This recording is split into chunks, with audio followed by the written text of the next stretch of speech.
Jason, we've got some questions here from our social media channels, England Rugby on Twitter and England Rugby Facebook. What you next with your name on the wall there, 114 caps? It's quite nice, isn't it? It's very stylish, I've got to say that. Pertinent to the first question actually, which comes from Kate Bezick, which says, do you think your caps record will be overtaken in your lifetime? Yes, because I actually think records are there to be broken. I think from an international point of view, I think someone like the New Zealand loosehead Tony Woodcock has got to be close. He's injured at this moment in time. But I'm pretty sure he will beat my record. I think from an English point of view, someone like Dan Cole, have a look at someone like Corbisiero, Joe Marler. They've started quite young in their careers as well. If they stay fit and healthy, which is part of the $64,000 question. If you can stay fit and healthy, you'll get some games. Paul Hunt asks, who are your favourite Lions teammates, A, to play with and B, to tour with?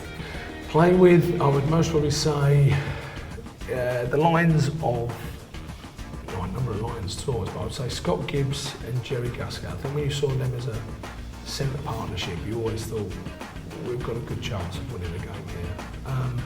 And most probably the two same guys on tour as well, actually. They both thoroughly enjoy themselves, they like a beer, they play hard and they work hard. So it's a perfect mentality for a Lions player, actually. So it'd be Scott Gibbs and Jerry Gaskell. Brian Moore on Twitter has asked, how's the diet going? It's most probably going as well as his haircut at this moment in time, I'd most probably say. Brian has a running joke at this moment in time because he thinks with my presidential year coming up, he's taking bets now to see how much weight I'm going to put on in a year. That's what that dig is about. So don't worry, Brian.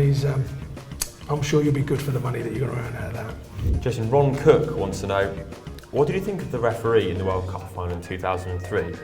Should Australia have been awarded all those penalties at scrum time? And how did you satisfy him when you finally came on? I think before the game the referee told us that he was happy to let us attack Australia at the scrummage. We said Australia have got a very weak scrum, we have got a very strong scrum, we would like that opportunity. He said that's not a problem. We went on the pitch and I'll say after most probably 20-30 minutes he was as good to his word.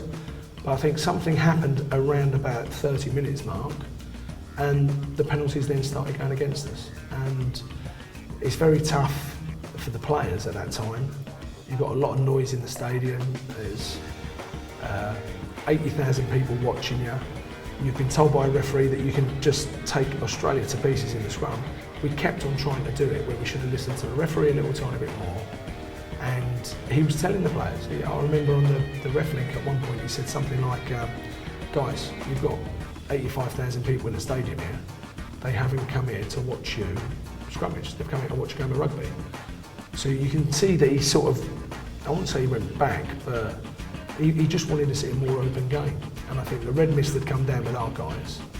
And when I got on the field after 80 minutes, I said to the referee, Andre Watson was the referee, who's a very good referee, and I just said, Andre, I said, look, you know me, I won't go forwards. I go forwards, I go backwards. I don't go up and I don't go down.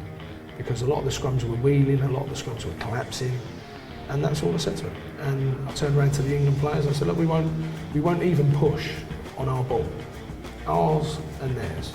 So the scrum is actually steady, there's a platform, the referee can see everything that's going on, and the referee was happy. And that was it, really. It really was that simple. So your relationship with him was just a thing that... No, I wouldn't say. I think Andre's such a solid referee. It's just a case of you've got to listen to referees and what the referee wants. You can't just impose yourself on a referee, and for one reason or another he changed his mind and the game sort of swung back Australia's way. But just said, no, if we do this, we won't give away any penalties at scrum time. We've got the best kicker in the world in Johnny Wilkinson. Why do we need to give away penalties here? It's ridiculous. So I remember saying it to the players and just saying we won't push in the scrums, which Martin Johnson gave me a very, very strange look when I said that. But that was the best thing to do, because at that time the scrum was a mess. It was collapsing all the time, it was wheeling all the time. So he actually held the Australian players up. We didn't even push against them.